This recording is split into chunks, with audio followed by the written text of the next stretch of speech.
Hi, it's me again with Corel Tips and Tricks. And somebody emailed me a little while ago about the plus key. When you take a item and if you hit this plus key right here, it will make a copy of that item. So I just want to make sure he's not talking about this plus key, which you would have to hold down the shift to get the plus key. This is the plus key you want to use. It should not be affected by the number lock because I can do my number lock and still hit the plus key and still get a copy.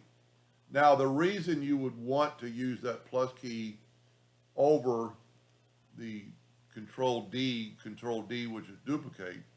So if I control D and then move this over, if I want another copy of that, but I go control D, it's going to move it to the next spot equally that I moved it the first time.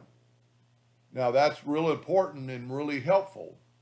But if you don't want it moved over there, all you have to do is hit your plus key, this one right here, and then you can move it, hit the plus key, and you can put it wherever you want. Plus key, and you put it.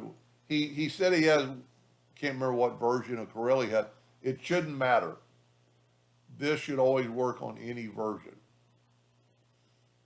Anyway, I hope that answered his question, and thank you for watching.